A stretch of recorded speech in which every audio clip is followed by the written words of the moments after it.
할렐루야. 한 주 동안 잘 지내셨습니까? 주 안에서 늘 평안하시기를 축원합니다. 찬양대 귀한 찬양 감사합니다. 2주 연속으로 선곡이 탁월하네요. 제가 제일 좋아하는 찬송가 가사를 편곡한 곡인 것 같은데 알고 고르신 거 아니죠? 수상한데 제가 제일 좋아하는 찬송가 가사가 나와서 좀 놀랐습니다. 감사드립니다. 우리 수고해 주신 우리 찬양대원들 위해서 감사와 격려의 박수 한번 할까요? 네, 감사합니다. 작년 말에 신문에서 본 기사입니다. 요즘 젊은 세대는 직접 대화하거나 전화를 하는 것보다 이렇게 문자로 소통하는 방법이 익숙하죠.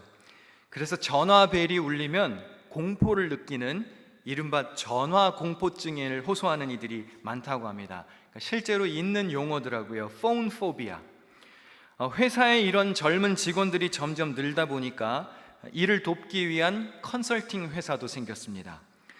The Phone Lady를 설립한 메리 제인 콥스는 전화 공포증에 시달리는 요즘 젠지들을 위해서 이 회사를 설립했다고 하는데요. 예전에는 집에 다 유선 전화가 있었죠. 그래서 어려서부터 전화 거는 법, 전화 받는 법 이걸 교육받았습니다. 그런데 요즘은 유선 전화 거의 없죠. 젠지들에게는 스마트폰이 일반화되었습니다. 짧은 메시지가 주된 소통 수단이 되었기 때문에 전화 통화 경험이 적은 이들이 전화에 불안감을 느낀답니다. 이 회사의 1:1 코치 서비스 비용이 시간당 $480랍니다. 적지 않은 가격인데 고객들의 발걸음이 계속 이어진대요. 전화 거는 법, 전화 받는 법을 알려주는데 1시간에 $480. 저한테 가져다 주면 제가 잘 가르쳐 드릴 텐데. 제가 예전에 아르바이트로 텔레마케팅 회사에서 잠깐 아르바이트를 한 적이 있거든요. 상사가 칭찬했어요. 너 전화 잘 받는다고. 저한테 가져오시면 제가 잘 가르쳐 드릴 수 있는데, 전화 통화에 어려움을 느끼는 가장 큰 이유가 뭐냐 물어봤더니 대답하기 어려운 질문이 나올까 봐, 내 생각을 정리할 틈 없이 바로 대답하는 게 무서워서랍니다. 기사를 읽다가 그런 생각이 들었습니다. 요즘 사람들이 전화 공포증만 있는 게 아니라 하나님과 대화하는 공포증도 있는 것 같다. 하나님 만나기 공포증, 하나님의 임재를 직접 경험하는 은혜를 사모하는 자리, 이 예배의 자리를 사모하는 사람들이 점점 줄어드는 시대입니다. 예배를 통해서 하나님을 만나기보다는 미디어를 통해서 예배를 관람하는 이들이 많습니다. 내가 직접 입을 열어서 기도하며 하나님의 뜻을 분별하는 일에 열심을 내지 않습니다. 열정적으로 찬양에 동참하기보다 라디오에서 음악 감상하듯이 이렇게 멀찌감치 떨어져 있는 이들이 있습니다. 그런 생각을 해봤어요. The Phone Lady라는 회사를 설립했다는데 나도 The Churchman이라는 회사를 한번 설립해볼까? 예배도 잘 드리고 기도 생활도 잘하고 열정적으로 찬양할 수 있게 도와드릴 수 있을 텐데 찾아오는 사람이 없네요. 여러분, 하나님 앞으로 나오실 때는 그렇게 많은 생각을 하실 필요가 없습니다. 그냥 오십시오. 그냥 깨지고 상한 모습 그대로 오십시오. 고치시고 힘주시는 것은 하나님이 하실 일이지 우리가 하는 일이 아니에요. 하나님이 내게 무슨 말씀을 하실까? 하나님이 내게 모르는 걸 물어보시면 어떡하지? 하나님이 내가 감당하기 힘든 걸 요구하시면 어떡하지? 그런 고민하지 마시고 일단 오십시오. 수고하고 무거운 짐진 자들이 주님 앞에 나오면 주님께서 쉼과 평안을 주실 것입니다. 할렐루야. 예배 공포증, 기도 공포증, 찬양 공포증에서 벗어나 뜨거움과 열정이 있는 예배, 영과 진리로 드리는 예배, 감사와 기쁨이 있는 예배의 주인공이 되시기를 축원합니다. 다윗 왕 시리즈 7번째 시간인데요, 다윗이 무심코 던졌던 말이 집안 전체를 뒤흔들게 됐던 사건을 다뤄보겠습니다. 다윗이 밧세바를 범한 사건을 지난주에 말씀드렸죠. 하나님이 죄를 지은 다윗에게 나단 선지자를 보내셨습니다. 나단 선지자는 비유를 들며 부드럽게 다윗에게 접근했습니다. 한 성읍에 부자와 가난한 사람이 있었습니다.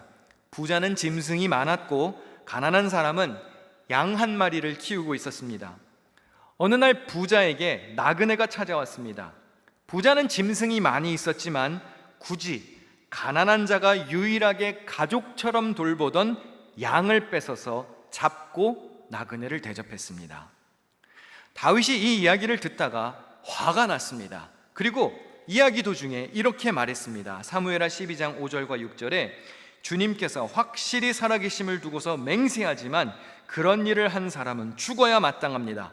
또 그가 그런 일을 하면서도 불쌍히 여기는 마음이 전혀 없었으니 그는 마땅히 그 어린 암양을 4배로 갚아주어야 합니다. 하나님의 이름으로 맹세까지 하며 그 부자가 죽어 마땅하다고 그랬고 당시 율법의 근거에 따라 4배로 갚아야 한다고 말했습니다. 원래 잘못을 숨기려고 하는 자가 더 큰 소리 치는 법이지요. 나단 선지자가 다윗에게 이렇게 꼬집었습니다. 임금님이 바로 그 사람입니다. 이 비유에 등장한 악한 부자는 바로 다윗이었습니다. 다윗에게는 아내와 종이 많았지요. 그런데 불쌍한 우리아의 아내를 빼앗았고 그를 죽였습니다. 다윗이 어찌해서 나단 선지자의 비유를 듣는 동안 그 부자가 나였음을, 지금 내게 하시는 말씀이었음을 깨닫지 못했을까요? 제가 자주 말씀드리죠. 설교는 너 들으라는 설교가 없어요. 누구를 위한 말씀입니까? 나를 위해 주시는 하나님의 음성이에요.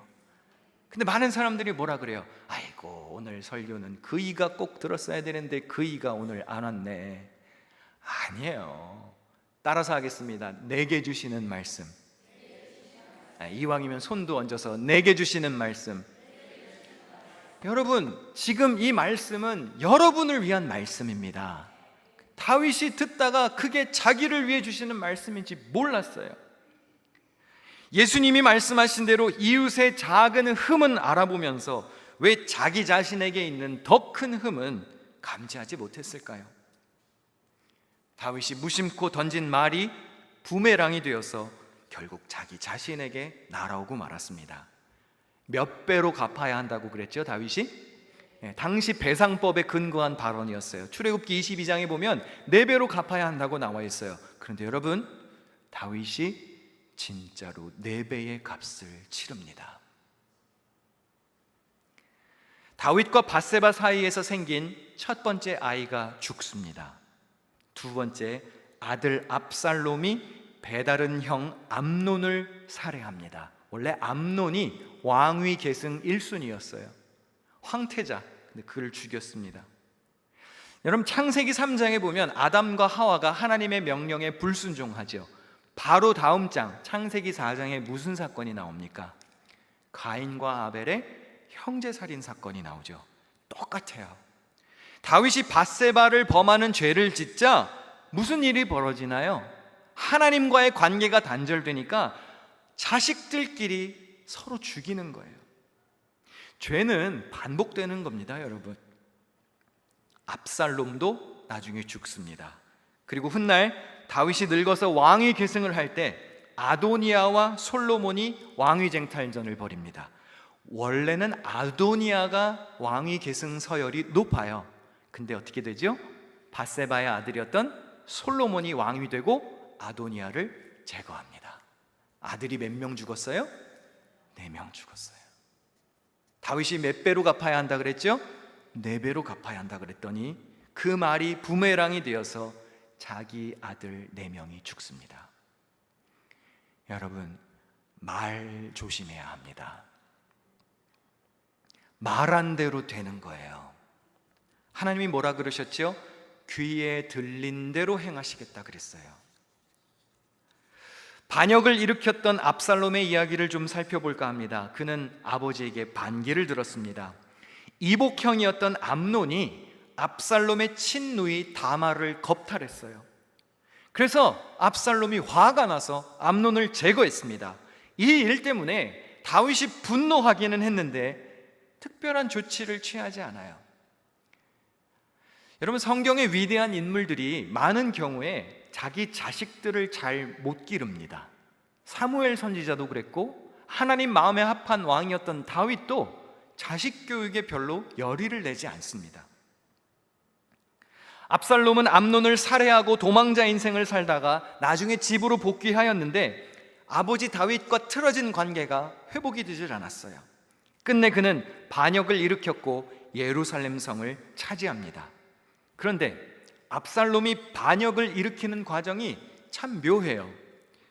별거 아니라고 생각했던 것이 바이러스처럼 번집니다. 오늘 본문 2절과 3절을 세 번역으로 보겠습니다. 압살롬은 아침마다 일찍 일어나서 성문으로 들어오는 길가에 서 있곤 하였다. 그러다가 소송할 일이 있어서 판결을 받으려고 왕을 찾아오는 사람이 있으면 압살롬은 그를 불러서 어느 성읍에서 오셨느냐고 묻곤 하였다. 그 사람이 자기의 소속 지파를 밝히면 압살롬은 그에게 듣고 보니 다 옳고 정당한 말이지만 그 사정을 대신 말해줄 사람이 왕에게는 없소 하고 말하였다. 오늘 본문에 보면 압살롬이 무슨 특별한 비법으로 백성의 마음을 훔친 게 아니었습니다. 뭐 했죠? 그냥 아침마다 성문으로 들어오는 사람들을 만나서 마치 자기가 그 사람을 굉장히 위하는 것처럼 말합니다. 그리고 아버지 다윗에게는 아이고 사정이 딱한데요, 임금님에게는 당신을 도와줄 사람이 없어요. 부정적인 메시지를 퍼뜨렸어요. 마치 다윗 왕이 통치를 되게 못하고 있는 것처럼 만나는 사람들마다 말로 그들을 세뇌시켰습니다. 이런 입술, 이런 말 하는 사람들이 문제입니다. 여러분, 원래 왕은 성문 앞에 서 있지 않아요. 왕이 그렇게 한가하지 않습니다. 더 중요한 일을 하느라 분주하지요.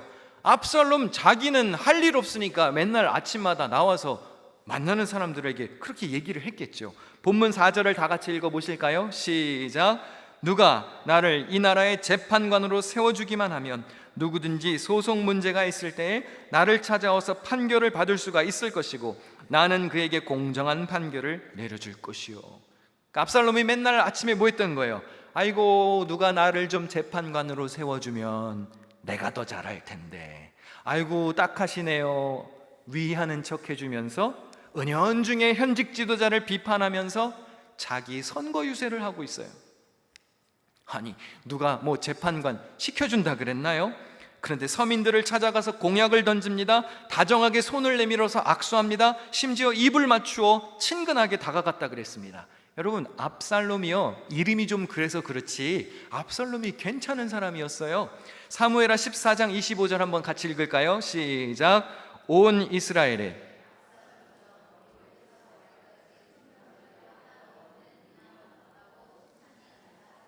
여러분, 이렇게 근사한 남자가 게다가 왕자예요. 근데 이런 사람이 나에게 다가와서 내 말에 공감해주고 내 마음을 위로하고 나에게 손을 잡아주고 입을 맞추면 여기 안 넘어갈 사람이 어디 있어요? 잘생기고 힘있는 남자가 와서 위로해주면 마음이 어떨까요? 흔들릴까요? 안 흔들릴까요? 뉴욕 기둥교회 성도들은 안 흔들리겠죠, 그렇죠? 근데 사람이 마음이 흔들린다고요. 압살롬의 이런 이미지 메이킹이 꽤 성공적이었습니다. 근데 여러분, 압살롬의 외모를 보면 뭐 생각나는 사람 없으세요?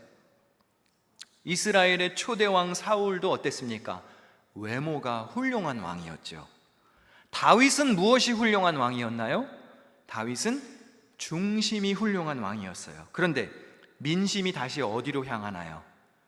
외모에 향하는 거예요. 멋진 압살롬 왕자가 인격적으로 평민들을 대해주니까 호의적인 마음이 드는 겁니다. 결국 어떻게 되지요? 백성의 마음이 돌아섰어요. 사무엘하 15장 16절에 압살롬은 이렇게 하여 이스라엘 사람의 마음을 사로잡았다 그랬어요. 개역개정 성경에 보면 마음을 훔쳤다고 그랬어요. 다윗이 우리아의 아내였던 밧세바를 훔치니까 이제는 아들이 자기 나라 민심을 훔치는 거예요. 여러분, 겉으로 드러나는 것에 너무 쉽게 넘어가면 안 됩니다. 눈으로 보이는 게 다가 아니죠. 화려하고 겉으로 드러나기에 번듯해 보여도 그 중심이 신실하지 않으면 아무 소용이 없어요. 사도 바울이 어린 디모데에게 목회 조언을 하며 네가 본질에 충실할 것과 때를 얻든지 못 얻든지 말씀 전하는 것에 힘쓸 것을 강조했습니다. 왜 그랬는지 아시나요? 디모데후서 4장 3절 4절 같이 읽겠습니다. 시작. 사람들이 자기네 욕심에 맞추어 스승을 모아들일 것입니다. 그들은 진리를 듣지 않고 꾸민 이야기에 귀를 기울일 것입니다. 이게 대중의 심리예요. 대개 사람들은 진리이신 하나님의 말씀보다는 꾸며낸 이야기, 뜬 소문, 영양가 없는 이야기, 다른 사람들을 험담하는 이런 이야기에 더 귀를 기울이기를 좋아합니다. 그걸 잘 알았던 바울이 디모데에게 범사의 오래 참음과 가르침으로 경책하며 경계하여 권하라고 그랬어요. 여러분, 우리 속을 하나님의 말씀으로 채우지 않으면 사람의 소리가 우리의 마음을 뒤흔들게 됩니다. 사람의 말이 가득하면 사실이 아닌 이야기에도 누군가를 깎아내리는 이야기에, 불필요한 이야기에 우리의 마음이 쏟아지게 되는 거예요. 왜 이런 꾸며낸 이야기에 관심이 많이 갈까요? 왜 이런 불필요한 이야기를 하는 자리에 끼고 싶어 하겠습니까? 왜 그렇게 사람들은 남 이야기가 궁금할까요? 다른 집 남자 얘기, 다른 집 여자 얘기, 남의 집 자식들 얘기가 왜 그렇게 궁금하고 왜 굳이 우리가 그걸 알아야 됩니까? 자기 자신을 잘 돌보고 죽게 하듯 신앙생활을 잘해야지 다른 사람들 이야기로 내 속을 채워야 무슨 영양가가 있겠습니까? 최근 신문에 보니까 목회자 10명 중 4명은, 잘 들으세요, 목회를 그만둘까 심각하게 고민한대요. 10명 중 4명, 그럼 5명 중에 1명이잖아요. 그럼 우리 교회 목회자 중에도 한 사람은 지금 심각하게 그만둘 고민을 하고 있을지도 모른다는 거죠. 이유가 뭘까요? 교회도 잘 안 나오는 이들이 설교가 별로라고 평가한대요. 목사님, 다른 교인들이 그러는데요, 그러면서 불만을 전달하는데 제가 이런 말씀하는 분들 치고 절대로 그 다른 교인이 누군지 말하는 사람은 한 명도 못 봤어요. 왜냐하면 틀림없이 본인 얘기거든요. 목사님, 사랑해서 드리는 말인데요 라고 말을 시작하면서 진짜 하고 싶은 말을 냈었죠. 불평, 불만. 근거가 없거나 사소한 이유로 목사 가족을 흉보거나 가족들을 욕합니다. 이런 이유 때문에 목회자 10명 중 4명이 그만두고 싶다는 거예요. 여러분, 이거 비율이 상당히 높습니다. 40%의 목회자들이 이런 불필요한 일 때문에 목회를 그만두고 싶대요.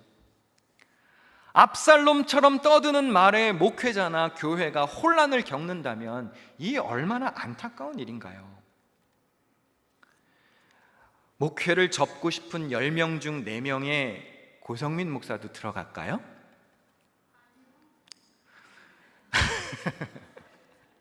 옛날에 개그 콘서트에서 어떤 개그맨이 그랬죠. 그럼 소는 누가 키우나, 소는? 아유, 제가 그만두면 양은 누가 키웁니까, 양은? 예? 할 일이 태산인데 그만둘 정신이 어디 있어요? 하나님이 주신 사명 완수할 때까지 갈 길 가야지요. 예. 물론 저도 완벽한 목회자가 아닙니다. 저도 흠이 많겠죠. 저도 물론 씹는 사람이 있겠죠. 왜 없겠습니까? 그런데 제가 우리 교회 부임하면서 마음에 새겼던 말씀이 하나 있어요. 디모데전서 4장 12절 13절. 아무도 그대가 젊다고 해서 그대를 업신여기지 못하게 하십시오. 도리어 그대는 말과 행실과 사랑과 믿음과 순결에 있어서 믿는 이들의 본이 되십시오. 내가 갈 때까지 성경을 읽는 것과 일과 권면하는 일과 가르치는 일에 전념하십시오. 저는 그냥 누가 뭐라고 하든지 말든지 그냥 열심히 목회를 할 건데요, 설교 준비 열심히 하고 성경 가르치고 그리스도인으로서 본이 되는 삶을 살고자 힘쓰면서 맡겨진 사명 감당하는 데에도 바빠요. 압살롬과 같은 소리에 요동칠 시간이 없습니다. 여러분, 목회자를 행복하게 하는 방법 알려드릴까요? 여러분이 좋은 영의 양식을 얻는 방법을 알려드릴까요? 목회자들이 책상 앞에 앉을 시간을 많이 주세요. 목회자들이 무릎 꿇고 기도할 시간을 많이 주세요.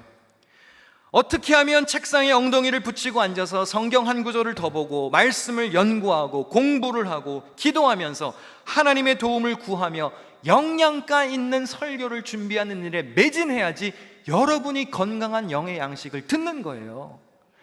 여러분, 이 기사에 보니까 목회자들이 평균 15시간 정도를 소모한답니다. 설교 준비할 때. 저는 좀 시간이 더 오래 걸리는 편이에요. 15시간에서 한 20시간 정도 설교 한 편 준비하는데 시간이 걸린대요. 여러분, 매주 이 설교 준비하는 거예요. 뭐 자판기에서 뽑듯이 떡 하면 이번 주 설교 콩가루 집안 이 나오는 게 아니에요. 얼마나 많이 노력하고 얼마나 많이 원고를 뜯어 고치고 이래야 하는지 아시나요? 그러면 목회자들이 그러한 일에 매진할 수 있게 여러분이 협조해 주셔야 여러분이 건강한 말씀을 듣는 겁니다. 그런데 참으로 안타까운 것은 부정적인 소리가 믿음의 소리보다 파급 효과가 크다는 것이죠. 시간이 지나자 어떻게 되는지 아십니까? 압살롬이 이제 한술 더 뜹니다. 사무엘하 15장 10절에 압살롬은 이스라엘의 모든 지파에게 첩자들을 보내서 나팔 소리가 나거든 압살롬이 헤브론에서 왕이 되었다 하고 외치라고 하였다. 이제는 뭐 거짓말을 넘어서 음모를 꾸미고 여론을 형성하고 가짜 뉴스를 퍼뜨립니다.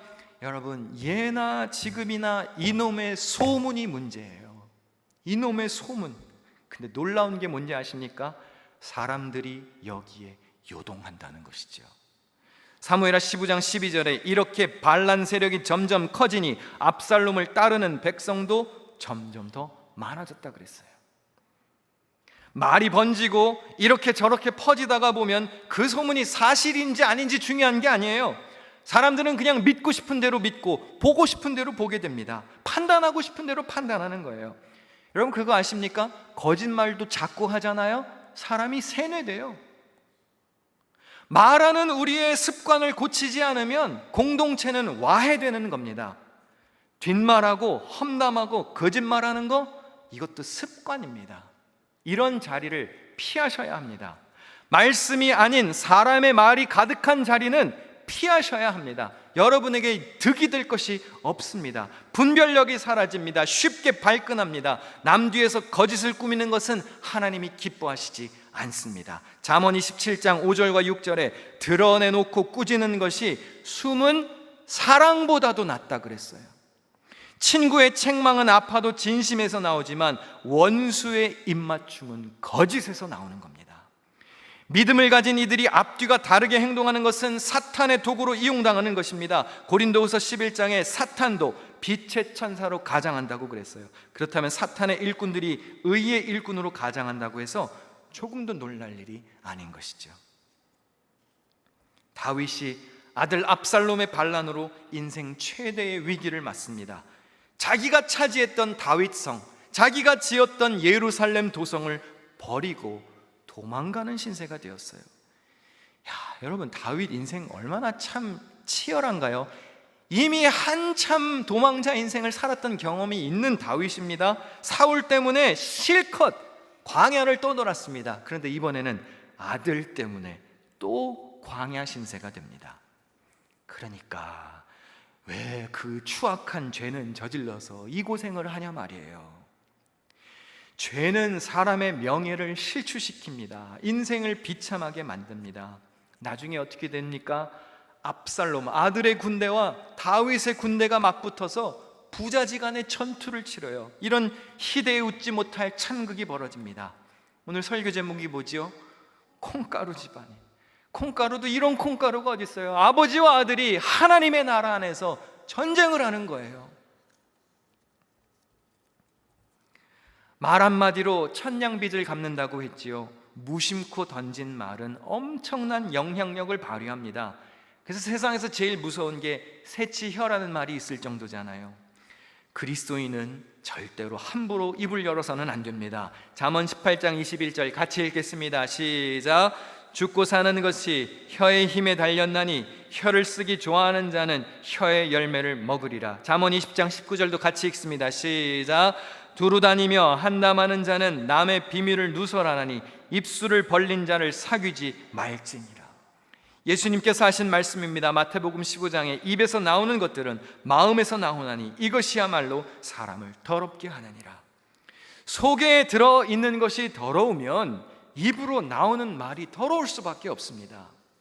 사실 다윗도 아무 생각 없이 그런 사람은 죽어야 마땅합니다, 그런 건 4배로 갚아줘야죠, 단순히 말실수가 아니었어요. 왜 그랬죠? 그의 마음의 거짓에서부터 나왔던 발언이에요. 자기 죄를 숨겨야 하니까, 마음을 속여야 하니까, 선지자의 말씀을 속여야 하니까 거짓말이 나오는 겁니다. 하나님이 어떤 분이시라고 했습니까? 중심을 보시는 분이라고 했습니다. 사무엘상 16장 7절에 내가 보는 것은 사람과 같지 아니하니 사람은 외모를 보거니와 나 여호와는 중심을 본다고 했죠. 중심을 보시는 하나님께 다윗은 그 중심을 속였습니다. 그리고 자기가 쏟은 말값을 톡톡히 치렀습니다. 여러분, 여러분의 마음을 숨기고 타인을 향해 내뱉는 막말은 부메랑이 되어서 언젠간 나 자신에게 돌아온다는 사실을 기억해야 합니다. 내가 표적이 될 수 있어요. 그러니 타인을 향해 절대로 함부로 입을 열면 안 됩니다. 예수님의 말씀입니다. 같이 읽겠습니다. 마태복음 7장 1, 2절 시작. 비판을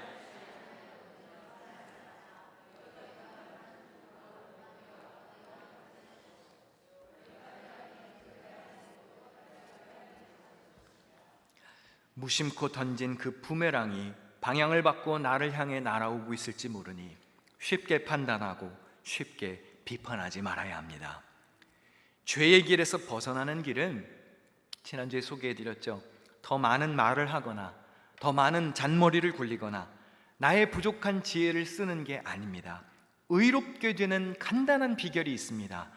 머리를 쓰지 말고 무릎을 써야 합니다.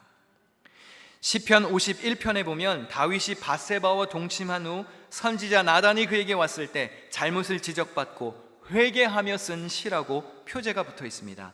다윗의 피눈물 나는 이 참회시를 우리 같이 일부만 읽어볼 텐데요, 읽는 동안 우리 반주하시는 분들 준비해 주시면 좋겠습니다. 시편 51편 9절에서 11절 같이 읽습니다. 시작. 주의 얼굴을 하나님이여 내 속에 정한 마음을 창조하시고 내 안에 정직한 영을 새롭게 하소서. 나를 주 앞에서 쫓아내지 마시며 주의 성령을 내게서 거두지 마소서. 아멘. 건반 뮤트 좀 풀어주시고요. 다윗이 왜 이렇게 기도했을까요? 주의 성령을 내게서 거두지 마소서. 다윗은 이미 알아요. 사울 왕이 어떠했는지를 본 적이 있습니다. 사울 왕이 어땠죠? 한때는 하나님의 영에 감동된 사람이었습니다. 그런데 그가 불순종의 죄를 지었더니 하나님의 영이 떠났어요. 그리고 악령이 찾아와서 사울을 얼마나 괴롭혔는지 다윗은 보고 압니다. 그래서 뭐라고 그러죠? 주님, 나를 주 앞에서 쫓아내지 마시며 주의 성령을 거두지 마옵소서. 주의 영을 내게서 거두어 가시는 순간 나는 끝입니다 라는 걸 다윗은 알고 있었습니다. 사실 사무엘하 13장부터 20장까지 압살롬이 등장하고 살인사건이 벌어지고 반역이 일어나고 누가 죽고 그로 인해서 발생하는 남북의 분열 조짐이 생기고 나중에는요 또 난데없이 제3자가 또 반역을 일으킵니다. 다윗의 왕국이 쉴 틈 없이 붕괴됩니다. 이 다윗이 당하는 징벌의 모든 순간에 누가 끼어 있는지 아십니까? 아들 압살롬이 끼어 있어요. 쓸데없는 말하고 돌아다녔던 그 압살롬이 끼어 있습니다. 다 불필요한 에너지 낭비였습니다. 죄를 짓지 않았더라면 안 일어나도 될 일이었어요. 이 얼마나 많은 힘 낭비, 재물 낭비, 목숨 낭비입니까? 여러분, 우리가 압살롬 같은 자가 되어서야 되겠습니까? 집안을, 공동체를 콩가루로 만드는 존재가 우리가 되면 그 얼마나 서글픈 일이겠습니까? 그 모든 자원과 힘과 에너지를 예루살렘을 굳건하게 세우는 일에 사용했더라면, 평화를 이룩하고 성장하는 일에 힘썼더라면 다윗의 왕국은 더 든든했을 것입니다. 사랑하는 성도 여러분, 어느 한 찬양의 가사처럼 거짓과 속임수가 가득한 세상입니다. 그럴 때 어떻게 해야 할까요? 눈을 들어서 하나님을 바라보아야 합니다. 그분의 말씀에 귀를 기울여야 합니다. 우리는 주님의 영광을 위하여 부름받은 성도입니다. 우리의 말과 우리의 행실과 우리의 삶을 통해 하나님의 영광이 나타나야 합니다. 하나님의 말씀을 향해 달려가는 삶을 살아야지 사람의 말을 뒤쫓는 삶이 되어서는 안 됩니다. 복음의 핵심, 신앙의 본질, 하나님의 말씀에 충만한 삶을 살아야 합니다. 하나님의 은혜의 품으로 달려가는 그런 복된 삶의 주인공이 되시기를 간절히 축원합니다.